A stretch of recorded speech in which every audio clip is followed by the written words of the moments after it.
Lucas 22, nós vamos ler do verso 55 até o verso 62.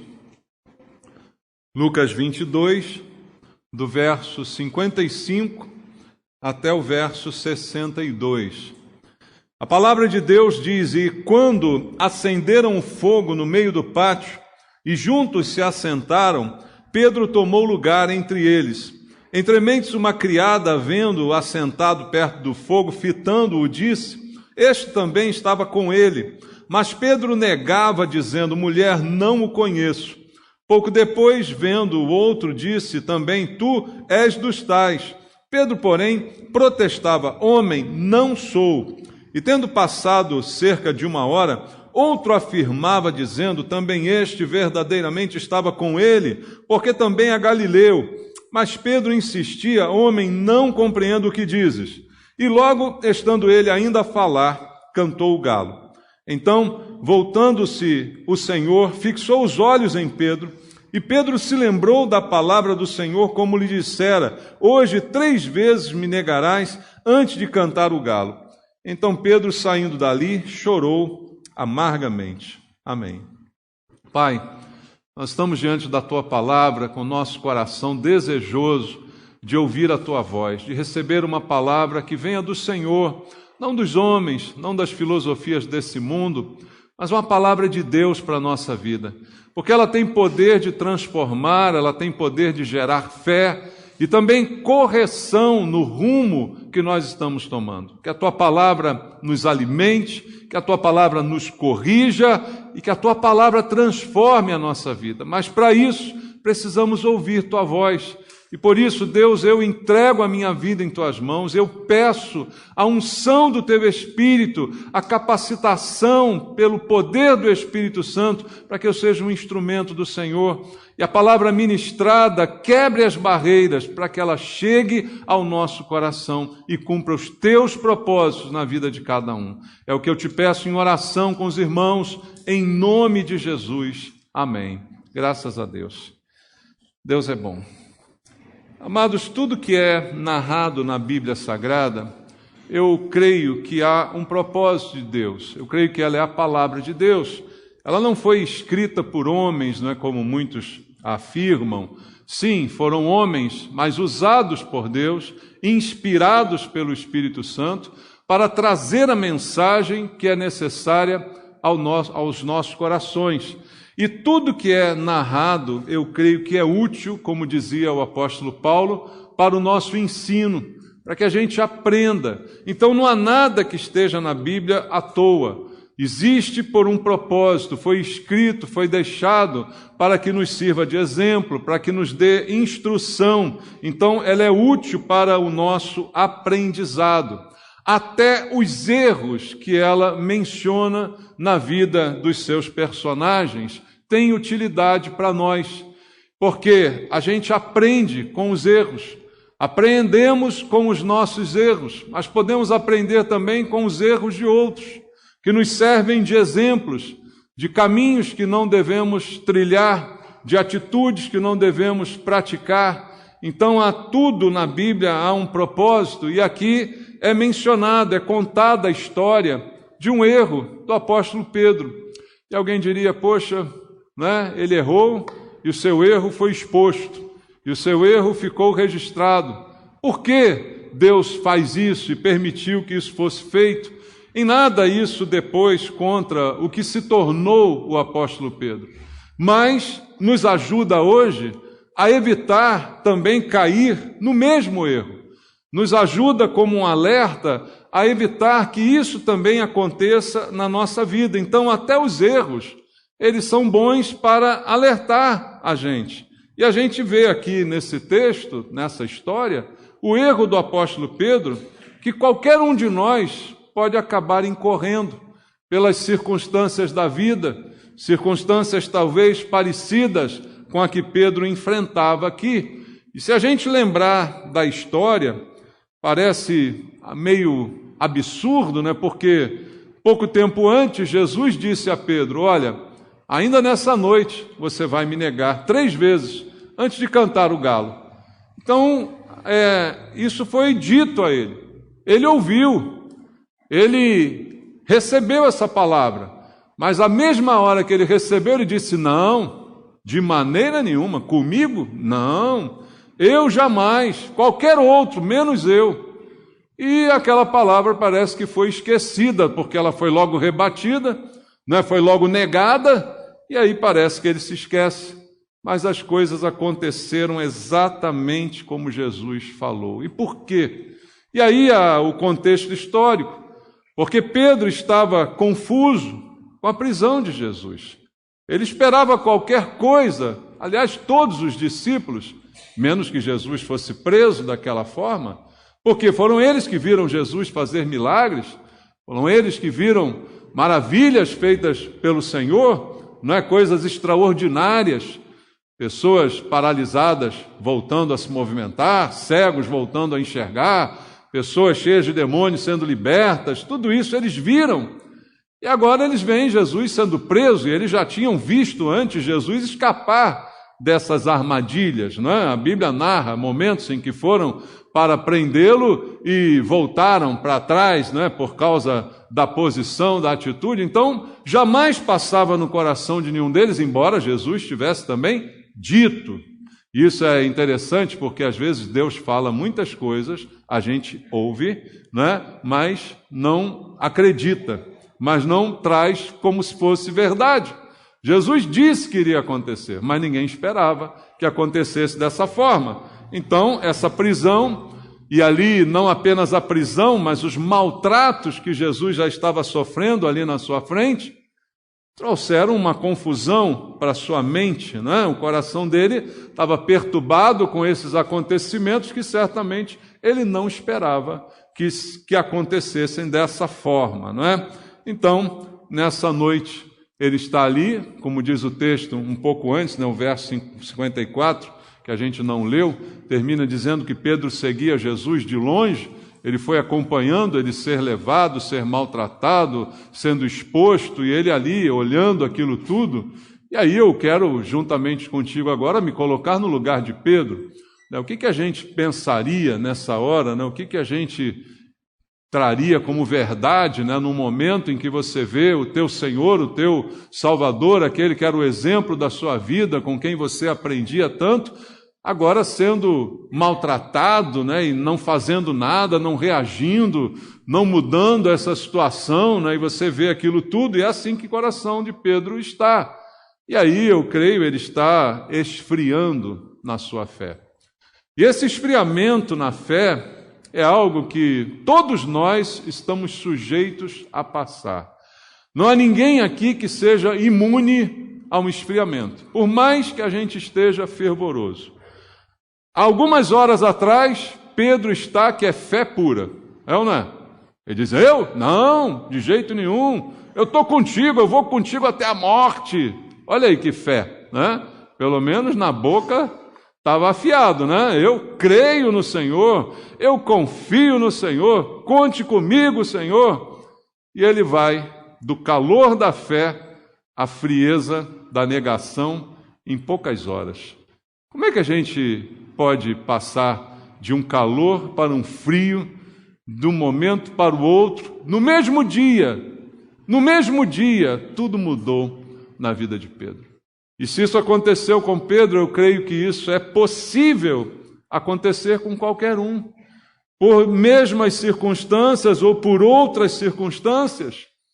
A noite parece que estava fria, mas o coração de Pedro estava mais frio ainda do que aquela noite. E há um detalhe no verso 55 que diz: acenderam fogo no meio do pátio. E por que se acende fogo? Para aquecer. Não era fogueira de São João, né, irmãos? Não era para pular fogueira. Era fogo para produzir algum aquecimento. Porque, então, a ideia de que era uma noite fria. E uma noite fria, com o coração frio, aí junta a fome com a vontade de comer, né? Está ali acendendo fogo, porque está frio naquele momento, e aí Pedro vai se assentar ali. Diz o texto que juntos se assentaram e Pedro tomou lugar entre eles. E aqui começa o processo da queda, o processo da negação, o processo do esfriamento cada vez maior, para terminar com o pecado da negação que conhecia Jesus. O fogo que vai servir para aquecer Pedro era um fogo errado naquele momento, porque ele vai se assentar com as pessoas que estavam ali, não porque amavam Jesus, pelo contrário, porque o odiavam, porque queriam ver o circo pegar fogo, como se diz, não é? Pessoas que estavam ali para ver sangue, para ver desgraça, e é com essas pessoas que Pedro vai se assentar, perto de uma fogueira. E aí eu começo a fazer aqui algumas reflexões.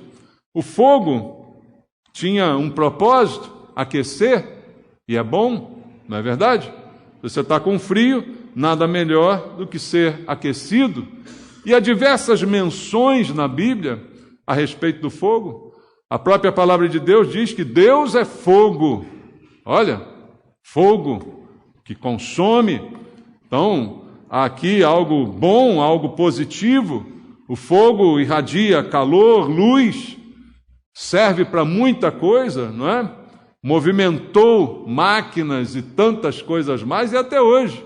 O nosso carro é movido a fogo, a explosão, né? Então, há uma série de utilidades, e espiritualmente, a gente também faz várias referências positivas. Veja aqui um exemplo em Mateus 3,11,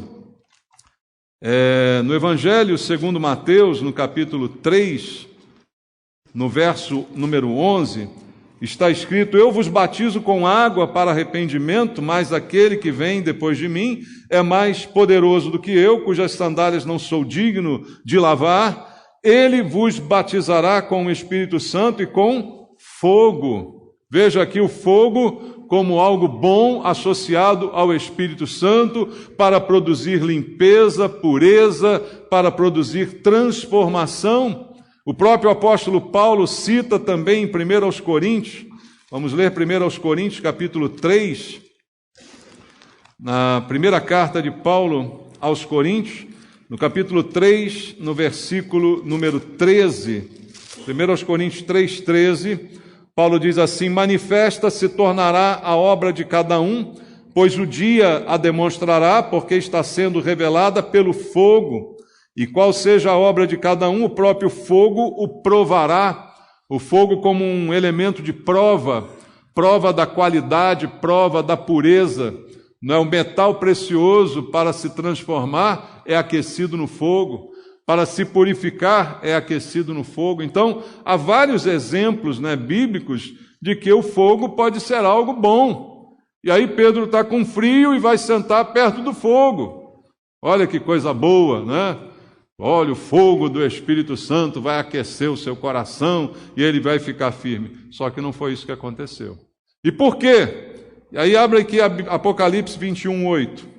Lá no final da Bíblia, Apocalipse capítulo 21, no verso número 8, diz assim: quanto, porém, aos covardes, aos incrédulos, aos abomináveis, aos assassinos, aos impuros, aos feiticeiros, aos idólatras e a todos os mentirosos, a parte que lhes cabe será no lago que arde com quê?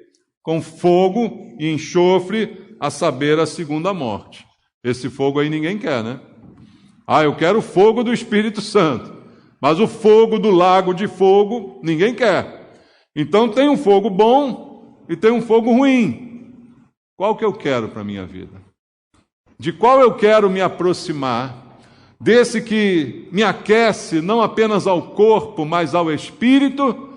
Ou desse que de repente me afasta mais de Deus a cada momento? O pessoal dizia antigamente que quem bebia muito ficava de fogo. Já ouviu essa expressão? O fulano está de fogo, por quê? Bebeu muito. É esse fogo que a gente quer para a nossa vida? Então tem o fogo bom, mas tem o fogo ruim. E a escolha, irmãos, ela é nossa. Pedro fez a sua escolha aquela noite. Ele decidiu se aquecer no fogo daquela fogueira, na qual várias pessoas se assentaram, e ele tomou lugar ao lado dessas pessoas. Mas qual era a qualidade dessas pessoas? Então Pedro vai escolher aquela noite o fogo errado, o fogo ruim, a companhia errada. Ele vai tomar lugar entre aqueles que odiavam a Jesus, entre aqueles que estavam ali só querendo ver o pior. E como a Bíblia chama essa atitude? A gente pode ver no Salmo número 1. Lá no Salmo 1, aqui há uma advertência. No versículo 1 e 2 começa o Salmo dizendo: Feliz o homem, bem-aventurado o homem, que não anda no conselho dos ímpios, não se detém no caminho dos pecadores, nem se assenta na roda dos escarnecedores. Antes, ou seja, ao invés disso, o seu prazer está na lei do Senhor e na sua lei medita de dia e de noite. Então, o que condena a Bíblia é o homem que se assenta na roda dos escarnecedores. Foi de fato isso que Pedro fez. Ele sentou-se aonde? Ao lado de uma fogueira, na qual estavam diversos escarnecedores, pessoas que estavam ali rindo: olha lá Jesus, está sangrando, olha lá, deram uma chicotada nele, olha, clavaram uma coroa de espinhos na sua cabeça, e ali aquele burburinho, e ali que Pedro vai se assentar. Então, foi uma escolha errada. Ninguém o obrigou a sentar ali. Havia uma necessidade, ele estava com frio, mas acho que era melhor morrer de frio do que passar pelo que ele passou, do que se aquecer naquele fogo errado, naquele lugar onde ele não deveria estar. Quem se aquece nesses lugares corre um sério risco de negar Jesus. E é nesse ponto que a Bíblia quer nos ensinar a lição com o erro de Pedro. Quando você está em dificuldade, quem você procura? Quando você está com frio, aonde você vai se aquecer? Quando você se sente sozinho, qual é a companhia que você busca? Essas escolhas que a gente faz, elas vão determinar o que vai ser daqui para frente. Esse é o grande problema, a gente parece ignorar isso, mas isso é muito sério, irmãos. Porque essas coisas vão nos atingir nos momentos de fraqueza. Pedro está sozinho, Pedro está com frio, Pedro está decepcionado porque o seu Senhor está sendo espancado, e ali ele está deprê. E aonde é que ele vai curar a sua deprê? Na roda dos escarnecedores. Então essa pergunta fica para mim e para você. Quem aqui já não teve um momento deprê? Quem aqui já não teve um momento de chateação, de se sentir com frio, de se sentir sozinho? Existe um ditado popular que é bem bíblico, irmãos: antes só do que mal acompanhado. Era melhor Pedro ter ficado só aquela noite, do que ter se assentado naquela roda com o pretexto de se aquecer. Então pensa junto comigo, eu e você, se a gente sente falta de companhia, qual é a companhia que a gente vai buscar? Se a gente sente falta de alegria, de diversão, qual é a diversão que a gente vai buscar? Aonde que a gente vai buscar essas coisas?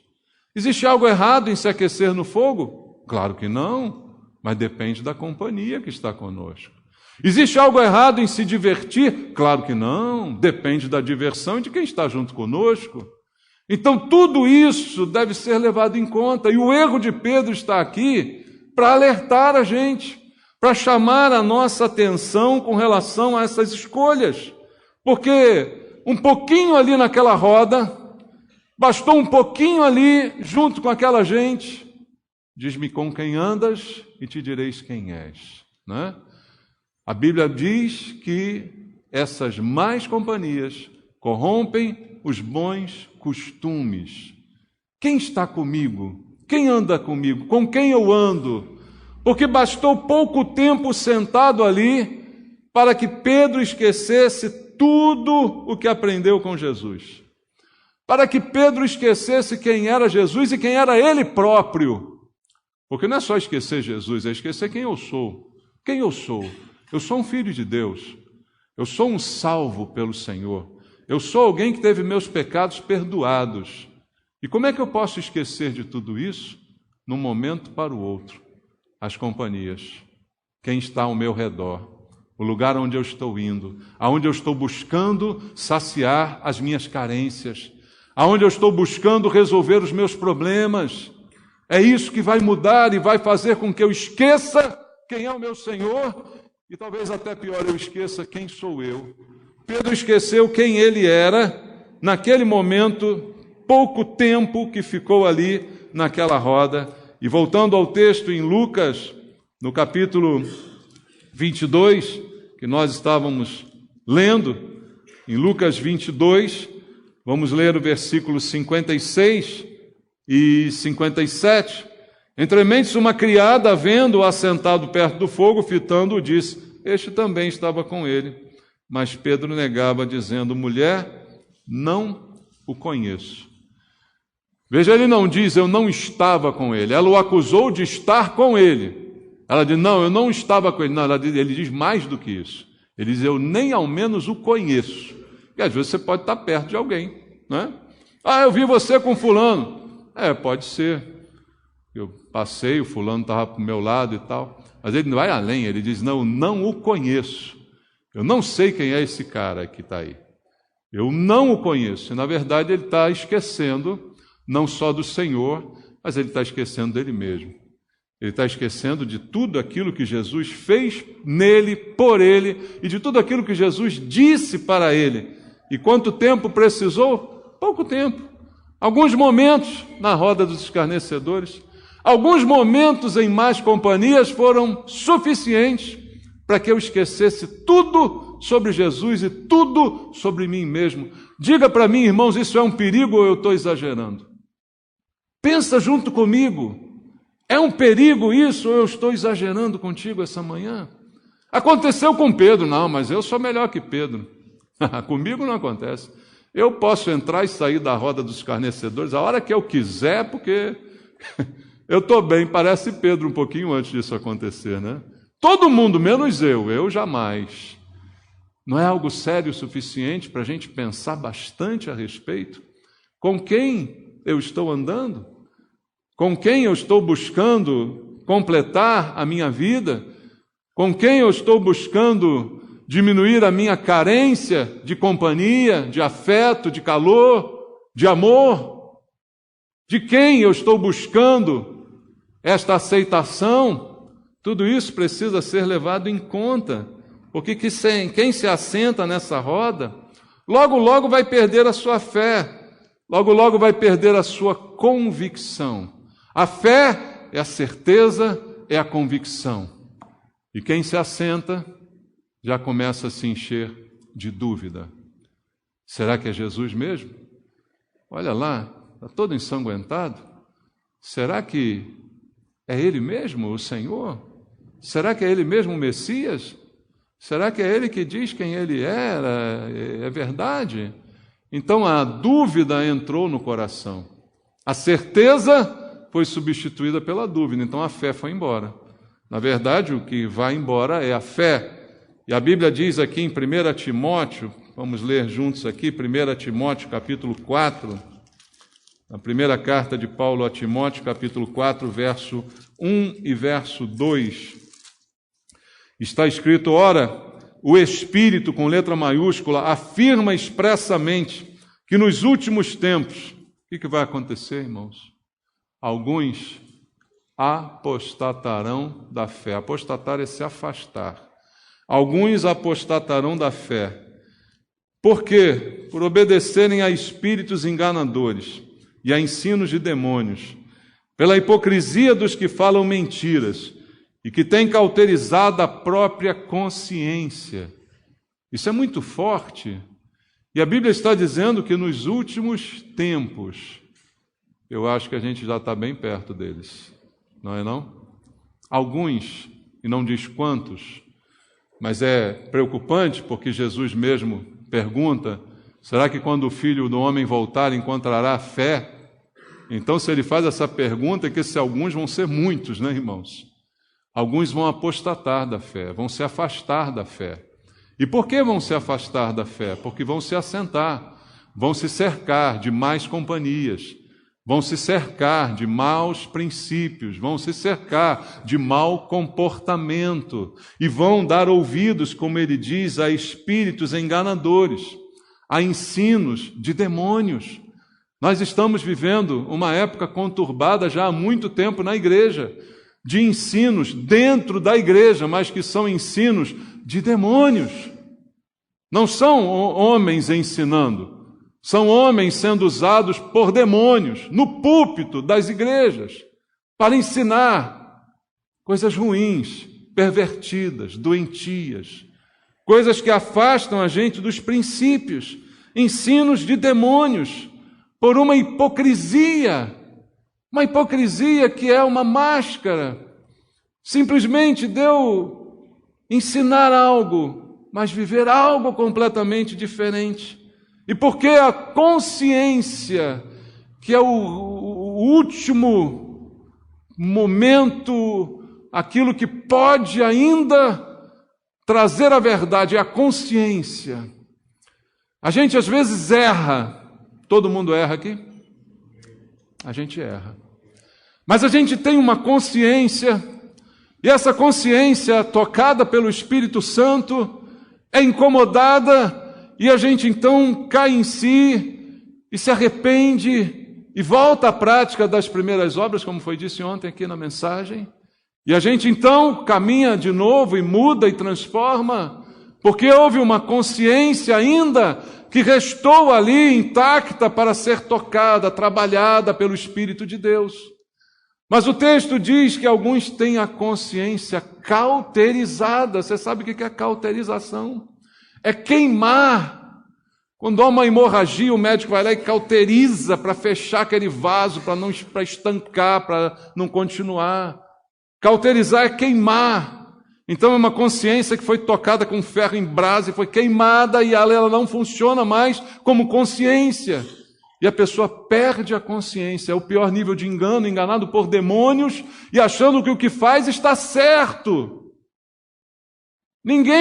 Não passou pela cabeça de Pedro que o que ele fazia ali estava errado. Ele só queria salvar sua pele de qualquer prejuízo que ele pudesse ter da sua identificação com Jesus, que estava sofrendo aquilo tudo. Então, nos últimos dias, e isso é para a gente, alguns vão se afastar da fé. Por quê? Porque vão obedecer ensinos de demônios, de gente que tem a consciência cauterizada, de gente que erra e ensina a errar sem a menor incômodo, sem se achar errado, achando que está certo e que está ensinando algo bom. É o pior nível de engano. Mas é o que a Bíblia diz aconteceria nos últimos dias. E hoje a gente tem experimentado isso. Na igreja, muita gente deixa a igreja, porque eu estou precisando me divertir. Eu estou precisando aproveitar a vida. Quem disse que não dá para se divertir sendo crente?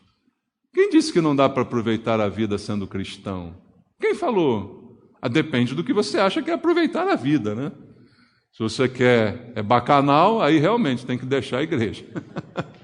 Se para você a noção de aproveitar a vida é ter várias mulheres, vários homens, encher a cara, aí realmente tem que deixar a igreja. Mas quem disse que é incompatível ser cristão e ter divertimento, e ter alegria, e desfrutar da vida, como o próprio livro de Eclesiastes diz? Para isso é o nosso trabalho, para desfrutar a vida. Para isso a gente se afadiga. Quem disse? Mas o que está acontecendo? Pessoas buscando entretenimento lá fora, conforto lá fora, companhia lá fora, amor lá fora. Não é verdade? Porque eu tenho uma carência, e ela esquece e não percebe que isso faz com que ela se aqueça nesse fogo estranho, nesse fogo que não é bom, nesse fogo no qual ela está cercada de gente que nenhum compromisso tem com Jesus. E sabe o que a Bíblia diz sobre fogo estranho, irmãos? Vou lembrar você lá em Levítico capítulo 10. Parece que a gente esquece alguns princípios. Levítico capítulo 10, versículo 1 ao versículo 3. Nadab e Abiú, filhos de Arão, tomaram cada um seu incensário e impuseram neles fogo, e sobre este incenso e trouxeram fogo estranho perante a face do Senhor, o que lhes não ordenara. Então saiu fogo de diante do Senhor e os consumiu. Morreram perante o Senhor. E falou Moisés a Arão: isto é o que o Senhor disse: mostrarei a minha santidade naqueles que se chegam a mim, e serei glorificado diante de todo o povo. Porém Arão se calou. Veja, os filhos de Arão serviam como sacerdotes, estavam exercendo o seu ministério. Por isso eu já preguei aqui, irmãos, é perigoso servir a Deus. E as pessoas estão muitas vezes brincando com esse conceito. Eu vou servir na igreja, eu vou ajudar no ministério, eu quero fazer. A intenção pode ser boa, mas como já disse, de boa intenção o inferno está cheio. É perigoso servir a Deus. Porque Deus não aceita fogo estranho.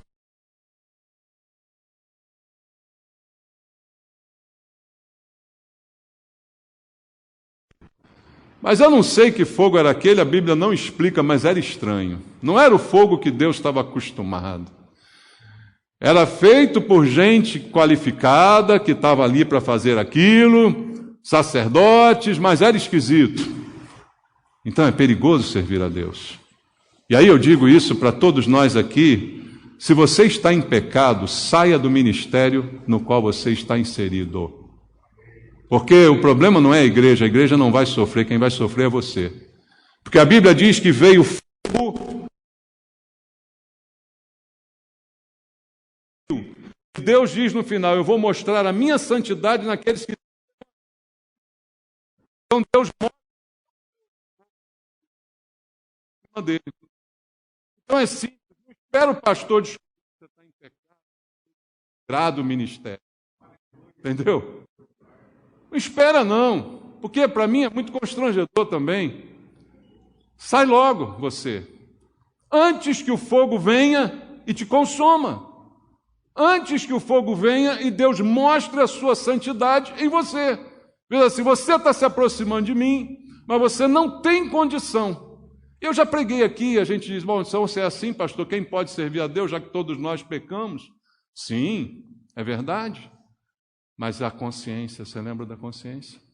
Que acusa, que faz a gente voltar, que faz a gente se arrepender. Mas tem pecados de pessoas que têm cauterizado a consciência. Que não adianta você pregar para elas, que não adianta a Bíblia dizer, porque ela sabe. Como é que você vai pregar uma coisa errada para alguém que já sabe que aquilo é errado, mas que continua a fazer? Como é que você vai dizer? Não tem argumento. E aí, é pensando em você que eu digo isso. Não é na igreja. A igreja é do Senhor. E o Senhor diz: as portas do inferno não prevalecerão contra ela. Então, a igreja sobrevive até a um pastor em pecado, a igreja sobrevive a um diácono em pecado, a igreja sobrevive a qualquer um em pecado, porque a igreja é do Senhor. Mas você não sobrevive, porque o fogo vem e te consome. E aí é a questão: Deus não aceita fogo estranho. E eu produzo o fogo estranho quando a minha vida está estranha. Quando eu estou na roda dos escarnecedores, quando eu estou me aquecendo no fogo errado, quando eu estou buscando suprir as minhas carências no lugar errado, quando eu não entendo que é melhor estar só do que mal acompanhado. Isso tudo colabora para que eu apresente um fogo estranho a Deus. E quando chega a esse ponto, aí há o perigo, porque Deus mostra a sua santidade naqueles que se aproximam dele. Então, quanto mais perto você estiver de Deus, mais chance você tem de ficar chamuscado por esse fogo. Servir a Deus é perigoso. Estar no ministério é perigoso. Ser pastor é perigoso. Ser diácono é perigoso. E quanto mais você for, mais perigoso é. Quanto maior é o cargo, maior o perigo. Então, amados, isso é algo para a gente pensar.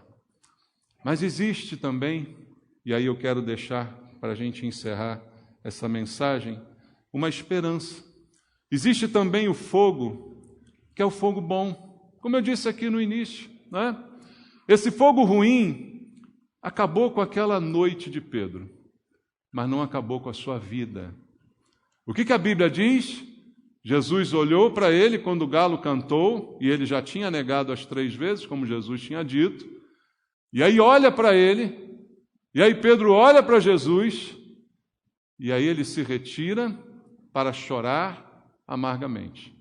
Poderia ter terminado ali a vida de Pedro, ele poderia ser tomado por um remorso, como foi Judas, e se lançar e tirar a própria vida, como aconteceu com Judas. Mas com Pedro aconteceu diferente, e houve uma nova chance para Pedro. E Jesus, ele trocou aquele fogo ruim, no qual Pedro se contaminou, por um fogo bom que encheu o seu coração. E eu quero terminar deixando esse texto contigo em João, capítulo 21, fazendo aqui algumas observações. João, capítulo 21, versículo 9 e versículo 10, onde a gente encontra tudo isso que foi feito na vida de Pedro sendo desfeito agora por Jesus. João capítulo 21, versículo número 9 e 10 diz assim: ao saltarem em terra, viram ali umas brasas e em cima peixes, e havia também um pão. Disse-lhe Jesus: trazei alguns dos peixes que acabastes de apanhar. Eles estão pescando, parece que Pedro voltou à sua antiga profissão. Outro dia preguei aqui, dizendo que Jesus os chamou, e eles largaram tudo e seguiram Jesus, largaram o barco, largaram as redes, e foram ser apóstolos, discípulos. Mas agora Jesus morreu, agora o sonho acabou, E agora vamos voltar a pescar? E aí eles voltaram a pescar, mas Jesus ressurreto vai para a praia, sabendo que eles estão lá no mar. Jesus prepara uma fogueirinha, bota uma brasa, bota um peixinho, e está ali esperando, os camaradas chegarem. Quando eles chegam, Jesus diz assim: pega esses peixes aí que vocês trouxeram, traz para cá, vamos aumentar aqui esse nosso banquete. Ou seja, Jesus fez uma nova fogueira para Pedro. Foi numa fogueira que ele se perdeu, agora é numa fogueira que ele vai se achar. Jesus diz: senta aqui, está aqui o peixinho na brasa, a fogueira está aqui, esquentando esses peixinhos, e agora você vai ser restaurado. Agora esse fogo que é bom, ao contrário daquele que era ruim, naquele você estava cercado de mais companhias, aqui você está cercado de gente boa, inclusive eu estou aqui, Jesus dizendo indiretamente isso, Agora você terá a chance de redimir a sua vida e o seu erro. E aí conversa vai, conversa vem. No verso 15, Jesus diz, depois de terem comido, perguntou Jesus a Simão Pedro: já estão de barriga cheia, eu vou fazer uma pergunta. Simão, filho de João, amas-me mais do que estes outros? Ele respondeu: sim, Senhor, tu sabes que te amo. Ele lhe disse: apacenta os meus cordeiros. Tornou a perguntar-lhe pela segunda vez: Simão, filho de João, tu me amas? Ele respondeu: sim, Senhor, tu sabes que te amo. Disse-lhe Jesus: pastoreia as minhas ovelhas. E pela terceira vez lhe perguntou: Simão, filho de João, tu me amas? Pedro entristeceu-se por ele lhe ter dito pela terceira vez: tu me amas. E respondeu-lhe: Senhor, tu sabes todas as coisas, tu sabes que eu te amo. Jesus lhe disse: apacenta as minhas ovelhas. Não sei se você reparou, ele negou 3 vezes. E aqui ele teve a oportunidade de afirmar 3 vezes. Até meio chateado ficou na terceira vez, se sentindo meio desacreditado. Será que o Senhor não acredita em mim? Talvez tenha vindo, Poxa, eu errei daquela vez, Será que ele ainda guardou isso no coração e agora está me cobrando disso? Mas Jesus, nas 3 vezes, disse a mesma coisa: apacenta as minhas ovelhas. O que há mais importante para Jesus do que as suas ovelhas? Você consegue pensar em alguma coisa? As minhas ovelhas, ele disse, eu dou a minha vida por elas. Tem alguma coisa mais importante para Jesus do que as suas ovelhas? E Jesus confia a Pedro as suas ovelhas. Você já parou para pensar nisso? Que relação de confiança, que honra ele está dando a Pedro? Talvez você diga: apacenta as minhas ovelhas, apacenta as minhas... O que é isso, Jesus? É a maior honra que poderia ser dada a alguém. A responsabilidade de cuidar daquilo que pertence a Jesus, que está nas mãos de Jesus, e que ele diz: ninguém arrebata as minhas ovelhas das minhas mãos. Mas eu estou dizendo a você, Pedro, cuida delas. Cuida, apacenta cada uma delas. Eu estou restituindo você, Pedro, a condição de pastor, de apacentador, de cuidar daquilo que é mais precioso para mim. Então veja a diferença entre um fogo bom e um fogo ruim. A diferença entre uma boa companhia e uma má companhia. No que pode se tornar a sua vida e no que ela deveria ter sido. Para Pedro houve saída, houve solução, e eu creio que há para todos nós aqui. Se por acaso estivermos, por alguns momentos, sentados nesse fogo estranho, a ponto de negar Jesus, esquecendo da nossa fé, perdendo a convicção, dizendo: Jesus está demorando, eu acho que não é bem assim não, o mundo está assim, o mundo está assado, eu acho que não é desse jeito. O fogo que vem do Senhor é o melhor fogo para a sua vida. É aquele no qual você pode aquecer o seu coração. Não há nada que aqueça o coração além do fogo que vem do Senhor. Você pode: eu vou me aquecer, eu vou buscar uma igreja aí de fogo, eu vou ver gente pular e gritar do meu lado. Isso não vai aquecer o teu coração. Só aquilo que vem do Senhor, só essa bênção que Jesus preparou para Pedro. Foi Jesus que fez aquela fogueira. Foi Jesus que preparou aquele cenário. E ele fez isso só para Pedro. E ele está hoje aqui, falando com você.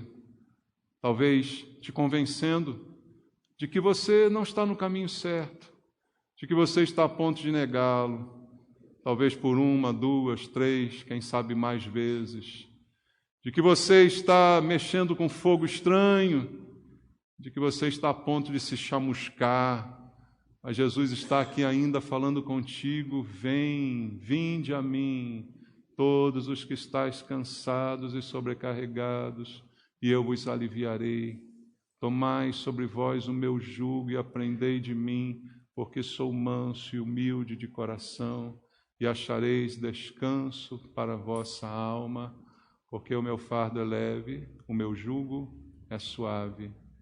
Pedro ouviu esse chamado, Pedro sentou naquela fogueira, comeu aquele peixe e depois teve a oportunidade 3 vezes afirmar o seu amor e 3 vezes receber do Senhor a maior missão que alguém poderia receber de Deus.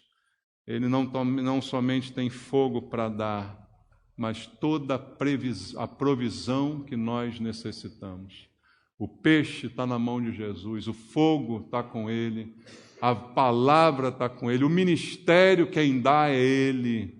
Ele é que dá o ministério para cada um de nós. Nós não tomamos ministério, quem dá é Jesus, Ele que escolhe. Ele disse: não foram vocês que me escolheram, eu escolhi vocês. Ele é que designa, Ele é que indica o caminho, Ele é que dá a missão. Então que você busque a Ele em primeiro lugar. Se você está triste, procure Ele para te alegrar. Se você se sente sozinho, procure a companhia dEle, não de outros, que não vão preencher o vazio que há dentro do teu coração. Se você sente carência de alguma coisa, busque a Deus para suprir as suas carências. Porque uma coisa vai continuar sempre, é a sua liberdade de escolha. Ela foi dada por Deus. Pedro negou porque era livre para fazê-lo. Eu e você podemos negar também, porque somos livres para fazê-lo. Ninguém é obrigado a confessá-lo, também ninguém é obrigado a negá-lo, mas todos nós temos a liberdade. E a liberdade faz a gente escolher qual é o fogo que eu quero. A fogueira dos escarnecedores ou aquela feita por Jesus para me restaurar? Essa é a sua decisão. Em que fogueira você quer aquecer a sua vida? Responda isso diante de Deus agora. Vamos orar juntos? Vamos falar com Deus. Eu não sei como anda a sua vida, eu não sei em que nível essa mensagem atingiu o teu coração, mas se o Espírito Santo tocou, se você ainda tem consciência, se ela não foi cauterizada, resta uma esperança. E se o Espírito Santo nela tocou, é como diz a Bíblia: se hoje ouvires a sua voz, não endureçais o vosso coração. Pelo contrário, deixa o Espírito Santo trabalhar, deixa Ele te dizer o que você precisa mudar, o que você precisa trocar na sua vida, o que você precisa riscar da sua vida, qual é o lugar que você não deve mais frequentar, qual é a companhia que não deve mais estar do seu lado. Não é uma regra que vai te dizer isso, mas é o Espírito Santo que vai te revelar. E se Ele te revelou essa manhã, no nível que Ele tocou na tua consciência, obedeça a sua voz. Faça o que Ele te mandou fazer.